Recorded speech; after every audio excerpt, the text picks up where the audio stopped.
Olá, seja bem-vinda, seja bem-vindo a mais um episódio do podcast da Leader Academy. Aqui nós compartilhamos conhecimento para ter uma liderança mais humanizada, para ajudar você, líder, a liderar através dos seus liderados, formando equipes que colaboram melhor entre si, trazendo mais resultado para cada indivíduo, para a equipe e para a empresa. E hoje estou aqui com a Juliana Elorza, e nós vamos conversar a respeito de dois assuntos, sobre valores e sobre como dizer não. E você vai aprender o porquê que esses dois temas estão interrelacionados e a importância de você aprender a dizer não. Oi, Ju, seja bem-vinda. Como que você está? Tudo bem? Oi, oi, oi, tudo bem? Muito legal esses dois temas. Eu adoro essa história de dizer não, porque eu tive que aprender isso na raça, na vida. Então, mais uma razão para estudar e querer mostrar para as pessoas que é possível aprender e tem muitos benefícios. Fantástico, Ju. Então, antes da gente falar de valores, como você comentou do benefício que você precisou aprender para colher benefício, que benefícios que nós podemos dizer para as pessoas que têm ao a gente aprender a dizer não? Por que que vale a pena a gente aprender a dizer não? Quantas vezes uma pessoa diz não? Vou perguntar para você. Quantas vezes você disse sim, mas na verdade queria ter dito não? Numa relação de trabalho, numa relação pessoal. Quantas vezes você já se viu em encrenca, já atrapalhou a sua agenda, já fez coisa que não queria, que não cabia dentro do dia, que não era tão urgente assim, por falta de estabelecer um limite? Algumas Muitas. vezes, algumas vezes. Então, esse é o primeiro benefício que eu vejo. Não dá para fazer tudo ao mesmo tempo. Somos humanos, não somos máquinas. Precisamos, não existe esse negócio de multitask. Na verdade, é o cérebro que tem assim uma mudança muito rápida. Eu não lembro agora os movimentos, mas a pessoa se concentra em uma coisa, vai e volta, e se concentra em outra. Isso que justifica até um cansaço tremendo. Então, existem as urgências, mas existe uma prioridade. Até a própria palavra já indica, né? Prioridade vem de prior, né? Que só tem uma, é a que vem primeiro. Então, por mais que tenham as duas urgências nos mesmos prazos, existe uma prioridade. É fácil fazer isso? Não. É possível, em alguns momentos, ter que fazer tudo ao mesmo tempo? Vai acontecer. O mundo ideal é um, o mundo real é outro. Mas sabendo alguma técnica para tentar, de alguma forma, melhorar essa correria frenética, pode ajudar bastante. Fantástico, Ju, esse ponto que você trouxe da correria frenética, eu até resumiria meu entendimento do que você comentou, dizer não faz a gente ganhar tempo, faz a gente liberar espaço na agenda e faz a gente priorizar o que de fato é importante para a gente, né? Você até me fez lembrar que eu lembro uma vez que eu estava escrevendo um texto em inglês e eu tinha escrito priorities. E ele falou que estava errado, né? Falei, mas que esquisito, né? Aí eu fui investigar.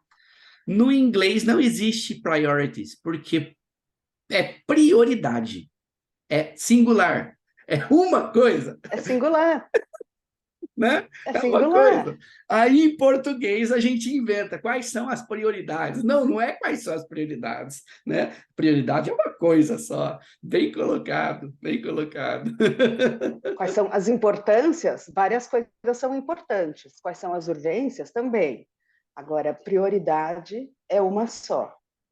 Pois E é. muitas vezes esse acúmulo de prioridades é uma certa desorganização Uhum. Sim, ou uma disputa de egos de quem pede. sim, boa, boa, boa. Excelente ponto de vista. Gostei dessa provocação e vou conectar aqui também do por que vale a pena e por que é importante a gente conhecer os nossos valores. Eu diria que os Que é? valores... diga, Ju. Que são os nossos valores, né? O que são nossos? Vamos começar por aí. O que são nossos valores? Eu gosto de falar de um jeito simples que valor é tudo aquilo que eu quero repetir, ser, fazer e ter. Se eu quero repetir e me faz bem, eu valorizo. E se fizer bem para o outro, melhor ainda. Eu, da minha forma de pensar a vida, né? Eu acredito que os valores mais profundos e verdadeiros, eles são coisas que a gente gosta de ser, fazer e ter, repetindo, que faz bem para mim e para quem me cerca. Essa é a minha forma de definir valor, né? E quando a gente conhece os nossos valores, a gente conhece os critérios que regem o nosso princípio de alegria e felicidade ou de tristeza e incômodo nas situações. Por quê? O que me dá alegria, o que me dá poder, o que me gera sensações agradáveis é quando eu estou vivendo situações que me permitem viver o que eu gosto de viver, em ser, fazer e ter. Vamos dar um exemplo só para ilustrar Boa. aqui. Olha que interessante. Eu sou uma pessoa extrovertida, eu gosto de brincar, de fazer humor, eu gosto de encontrar pessoas. Quando eu faço essas coisas, o fato de estar aqui contigo conversando, compartilhando essas coisas aqui. Uma outra coisa que eu valorizo na vida é aprender e compartilhar. Eu valorizo aprender e compartilhar. Nesse exato momento, o que eu estou fazendo aqui? Eu estou aprendendo, reforçando o meu aprendizado, compartilhando o que eu conheço, porque o melhor jeito que existe para aprender ever é ensinar alguém. Ever. Né? E eu valorizo isso. Eu estou falando que extrovertidos gostam de falar. Né? Eu estou me relacionando aqui contigo. Eu uso de humor nesse momento. Portanto, ao ter esse conhecimento das coisas que eu gosto de fazer, eu conscientemente crio situações para fazer as coisas que eu valorizo. E ao criar situações para fazer as coisas que eu valorizo, eu fico alegre. E a mesma coisa é o contrário. Se eu sou tolhido de fazer o que eu gosto, o que eu valorizo, o que me faz bem, o que supre as minhas necessidades, isso me entristece. Então, se eu não puder aprender, se eu não puder ser extrovertido, se eu não puder falar com as pessoas, se eu não puder usar de humor, existe uma tendência que isso me entristeça. E eu saber a hierarquia do que é mais importante em níveis de valores para mim também, me faz poder decidir melhor qual é a prioridade se existir duas coisas conflitando. Por exemplo, quando eu penso nos meus valores, o meu top é aprender as coisas. E o segundo, quando eu penso a meu respeito, é humor. Então, eu gosto de ensinar e de aprender, e, se possível, com humor junto. Mas se não puder ter humor, se tiver aprendizado, tá bom. Eu posso ter um aprendizado sério também, não tem problema, né? O problema é quando a gente, sem ter autoconhecimento, começa a inverter as coisas, né? O que vem primeiro? Tudo depende do contexto, da situação, das coisas que são importantes no momento que a gente está vivendo, e isso não está escrito em pedra de um jeito rígido, né? Por exemplo, saúde. Saúde é um valor que todo mundo deveria colocar como prioridade. Porque se eu não tenho saúde, eu não consigo fazer mais nada da vida, né? Relacionamentos, é importantíssimo relacionamentos também, porque segundo estudo de Harvard, um dos mais longos estudos do mundo a respeito de bem-estar, diz que o maior preditor de longevidade e felicidade são relacionamentos positivos. E relacionamentos positivos próximos, né? Então, a gente pode aprender a escolher melhor quando a gente conhece os nossos valores. E aí eu consigo definir qual é a prioridade ou qual é a sequência de coisas que regem os meus critérios de decisão para que eu escolha, que eu decida de um jeito que vai ao encontro do que é importante para mim, que faz bem para mim, e a minha forma de pensar, aí isso é um lado pessoal, e desde que não faça mal para ninguém, principalmente para mim mesmo, né? E existem ferramentas que a gente pode usar para descobrir valores. Por exemplo, quando a gente pensa nas forças de caráter, na psicologia positiva, as forças de caráter são comportamentos que nós valorizamos ter. Olha o detalhe da conexão das coisas, Olha só. né? E aí existe um instrumento, um questionário na internet, que está no site viacharacter.org, que ao responder esse questionário, ele ordena as suas 24 forças de caráter pelo seu gosto de uso, pelo valor que você dá na sequência de uso deles. No meu caso, as minhas top 6, vamos falar assim, porque a gente tem de 5 a 7 forças de assinatura, que é o que dá prazer na gente, que a gente valoriza ter, são amor, aprendizado, humor, gratidão, amor, generosidade e esperança. Essa é a minha hierarquia de valores no sentido de comportamentos que eu preciso ter. Então, um caminho é esse: conhecer suas forças, para que você conheça o que você valoriza fazer, se comportar, né? Existem outras ferramentas que têm lista de valores que você vai lá, escolhe palavrinhas, com base nessas palavrinhas você cria uma hierarquia, e depois que você escolheu as palavrinhas, você define o que aquela palavra significa para você. Vamos dar um exemplo aqui? Tem uma lista de 100 palavras, você vai lá e escolhe 10. Das 10, aí você faz um jogo para ver qual que é a 1, qual que é a 2, qual que é a 3, qual que é a 4, qual que é a 5, qual que é a 6 e assim por diante.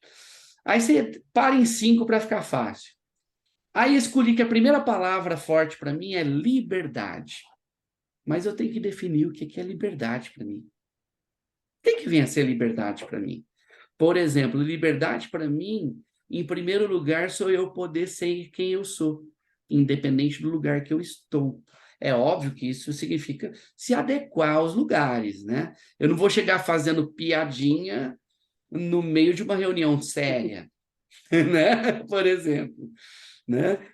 Mas eu poder ser eu com as pessoas que eu amo, isso para mim é liberdade, né?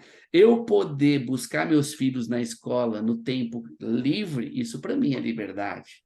Então, quando eu defino o que é liberdade para mim, eu consigo viver o valor que é importante para mim. E o que você acha desses pontos de vista que eu trouxe, Ju? Tem mais alguma coisa que você falaria aí também de valores? Eu tenho umas perguntas que eu gosto, que são algumas perguntas do tipo teste, para ver se você escolheu, né, você escolheu liberdade. Aí vamos verificar, perguntas de teste de verificação, né? E uma que eu gosto muito é assim, se esses valores, se tudo der errado, se você tiver vivido com esses valores e tudo na sua vida der errado, você vai se sentir bem com isso se você, pelo fato de ter tomado essas decisões? Essa é uma, é o teste do se der errado. E o outro é o teste de todos os aspectos da vida, porque, né, somos uma única pessoa. Então, esses valores valem em tudo? Vale em casa, vale no trabalho, vale com os filhos, vale com os amigos? Ou eles são compartimentalizados? Se eles valem para tudo, então você pode ter certeza que é um valor que você de fato escolheu. Mas talvez você escolha liberdade para um aspecto da vida e não para outro. Então, será que é mesmo? Um valor, ele serve como um filtro, né? Como você vai escolher um valor para tomar uma decisão? Ele pode ser um filtro para isso. Eu acho que aí talvez seja o melhor teste, né? Porque essa é só sim ou não. Eu gostei desse ponto de vista que você trouxe. Expande a visão, do valor, onde ele é aplicado, em que contexto ele é aplicado, se tudo der errado, se você viver por esses valores, se ainda assim você vai acreditar que sua vida foi uma vida vivida bem, né? Gostei, gostei. Legal. E vamos conectar então agora, Ju, essa questão dos valores que nós comentamos aqui para quem está nos ouvindo. Fica com a gente que nós ainda vamos falar do como dizer não, hein?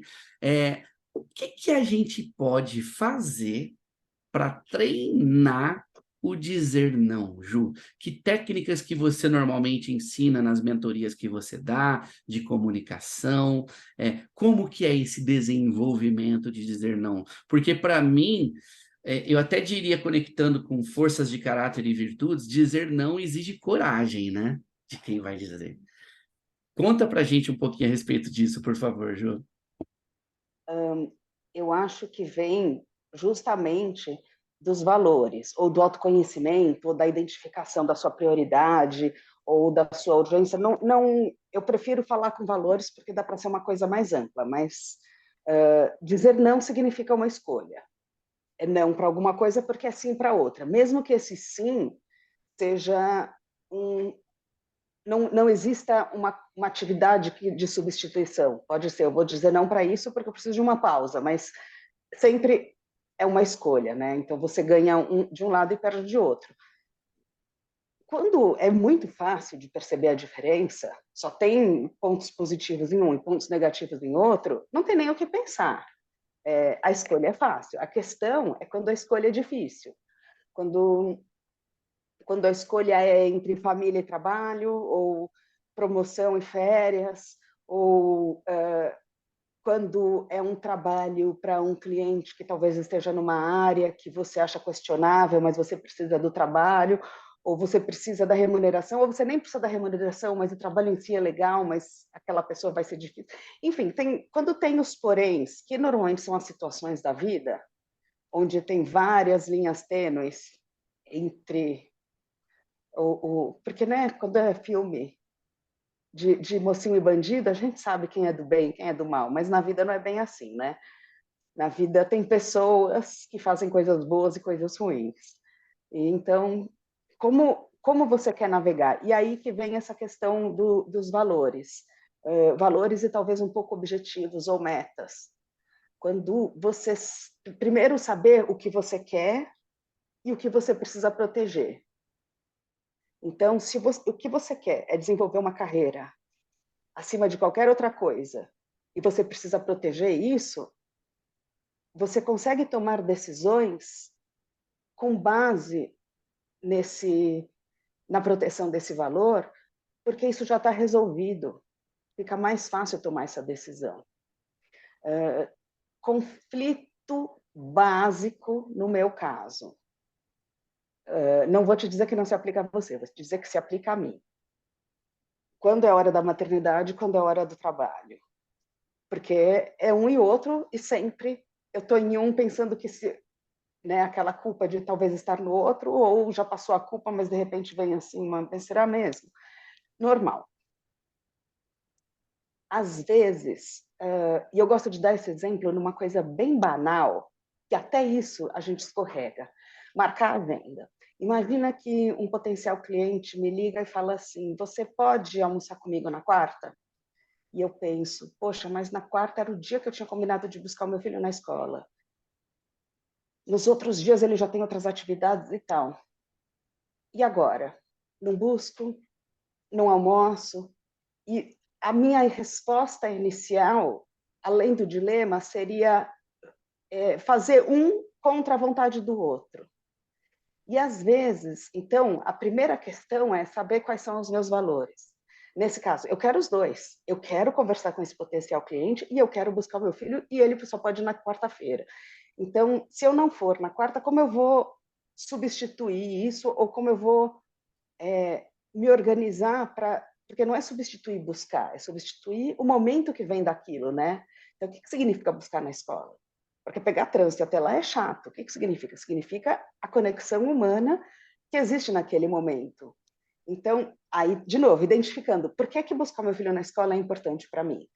Porque me gera uma oportunidade de um contato, de uma conexão, desse vínculo com essa pessoa que é muito importante para mim.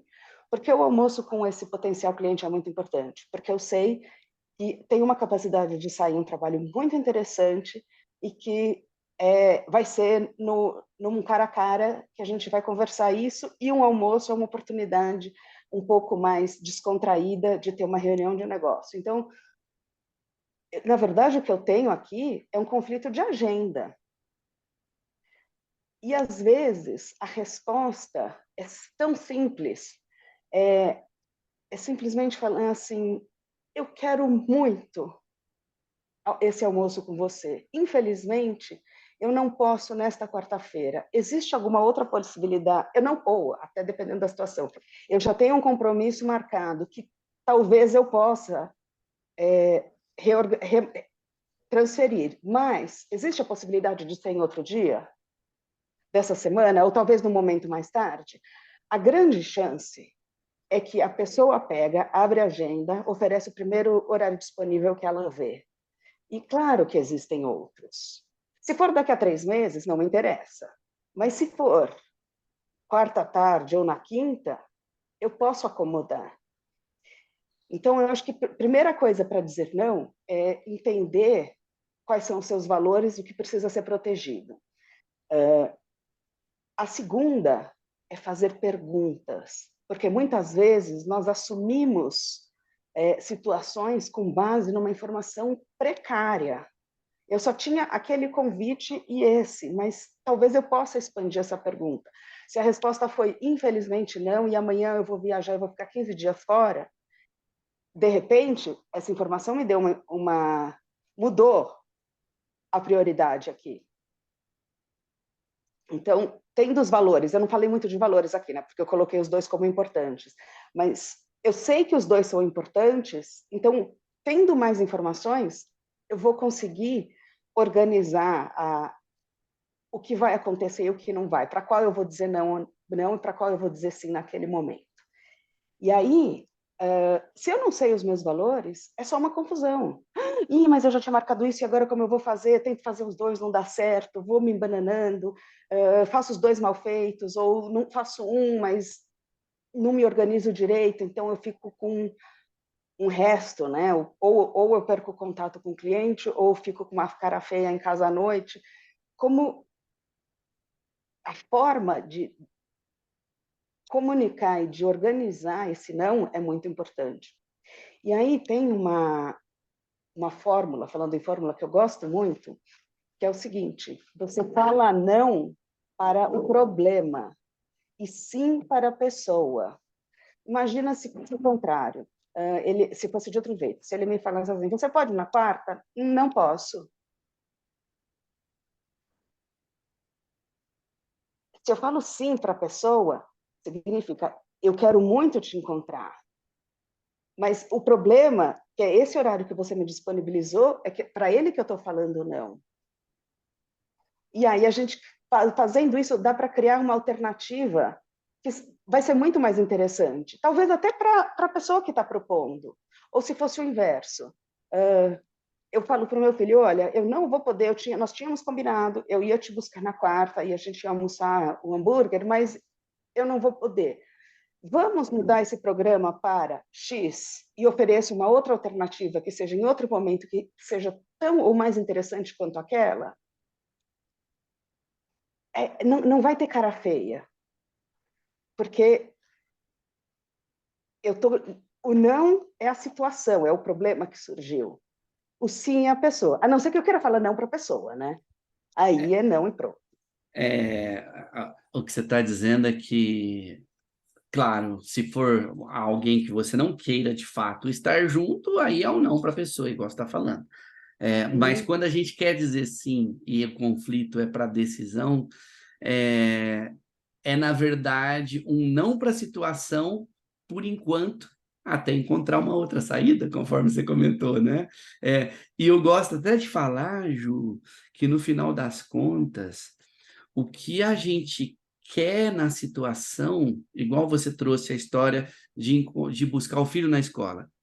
O que a gente quer, na verdade, não é o buscar o filho na escola, é o Exato. que o evento de buscá-lo na escola traz para a gente, que é a convivência, igual você comentou, né? Que é o estar junto, que é o trocar ideia, né? Então, quando a gente tem essa clareza e a gente desloca o poder estar junto para uma outra opção, o valor está sendo realizado, né? Porque Exato. não é o buscar na escola. Não, o buscar na escola é só um jeito da gente se aproximar, da gente se relacionar, da gente conversar, da gente conviver, da gente estar Uhum. junto, né? Pode ser ir no parque no sábado? Pode ser ir no parque no sábado, vai trocar pelo fato de que o que se quer é estar junto, compartilhar e conviver. E o outro ponto que você comentou do dizer, eu gosto de até brincar que é dizer não dizendo sim. Às vezes as pessoas me abordam, igual essa história da agenda que você comentou, e eu quero falar com a pessoa, e eu quero atendê-la, e eu quero fazer. Eu gosto de usar a técnica do tipo, não por enquanto. Ou eu adorarei falar com você e quero falar com você, igual você comentou, né? Uhum. O que acontece é que nesse horário específico que você me pediu, eu não consigo. Eu te dou essas 2 ou 3 opções, algumas delas se encaixam na sua também, né? E outra forma também de dizer, por exemplo, quando a gente está no meio do dia a dia, do trabalho, você está no meio de uma reunião e chega alguém e interrompe fora do horário, eu também gosto de dizer assim: olha, eu estou nessa reunião e eu não vou conseguir dar a atenção que você merece e que esse assunto também merece. Você poderia, por gentileza, olhar na minha agenda e colocar um horário para nós dois dedicarmos com atenção e foco para isso? E depois cumpre, né? E depois cumpre, claro, depois cumpre, né? Porque às vezes a gente fica com receio, né, de dizer não, e ao conseguir dizer um não com essas técnicas que a gente está compartilhando, você diz não sendo gentil. Você não precisa ser duro. Essa, essa é a outra parte da fórmula. Seja Fala. gentil com a pessoa e seja duro com o problema. Adorei. Gentileza com a pessoa e dureza com o problema. É isso aí. Então, ou firme, né? Seja firme. Não, a partir do momento que você resolveu que aquilo não vai funcionar, e algumas pessoas são insistentes, então aquele ali é não. Nós falamos já em outras circunstâncias sobre liderança tóxica. Quantas empresas não têm aquele chefe que fica lá controlando e quer que a equipe providencie todo o trabalho imediatamente ou o mais rápido possível, porque daí o líder pode ter o tempo que precisar, o tempo que quiser, mas já sabendo que já está garantido ali, né? Que ele é uma forma de controle assim gigantesca. Então imagina também uma situação assim: olha, Daniel, você precisa fazer isso, vira à noite fazendo isso. Você fala, mas tinha um jantar de família. Ou talvez não tenha jantar de família nenhum, talvez você queira ir para casa naquele momento e está cansado, não, né? O não é irrelevante, esse é outro ponto também. O teu assunto é seu, você não precisa se vitimizar falando toda a sua história. Eu não estou interessada, eu só quero saber. E aí, se você pergunta, para quando é isso? É para amanhã às 9? E se eu não virar à noite e fizer amanhã às 6 da manhã? É um combinado que talvez seja muito mais interessante para você, funciona, está dentro, né? Então, assim, faça perguntas. Quanto mais perguntas você fizer, mais informações você vai ter para tomar uma decisão e até estabelecer esse limite de uma forma que o resultado seja positivo. Perfeito. Até porque a gente dizer não de um jeito duro para situações, a gente está sendo inflexível também, né? É, Exato. e a gente está vivendo num mundo onde as coisas mudam muito rápido e cada vez mais rápido. Então, conseguir avaliar o pedido de quem traz através de perguntas que ajuda a outra pessoa e a gente mesmo a ter clareza do que se necessita, ajuda a gente a verificar um ajuste que fique mais adequado para todo mundo que está envolvido na história, né? Excelente ponto de vista, Ju. Excelente ponto de vista. Tem mais alguma dica final para a gente passar para quem está nos escutando aqui, que a gente já está junto aqui há 25 minutos, o tempo voa, olha que delícia. Tem inúmeras dicas, mas a gente deixa para o próximo. Perfeito, perfeito. Que mensagem final você deixa para quem nos escutou aqui, Ju, sobre valores e sobre dizer não? É difícil aprender, é difícil fazer a primeira vez, para quem não está acostumado, mas depois dá uma sensação de liberdade tão boa que você passa a ser dono do seu tempo e a verdade liberta. Então, acho que fico por aí. Ai, que delícia ouvir isso. Muito bom ouvir isso. Querido e querida que nos assistiu, muito obrigado pela audiência. Se gostou, vai lá, clica em 5 estrelinhas para a gente no Spotify, no Apple Podcast. Compartilhe com seus amigos e vem com a gente que semana que vem tem mais. Um beijo no coração. Tchau, Ju! Tchau!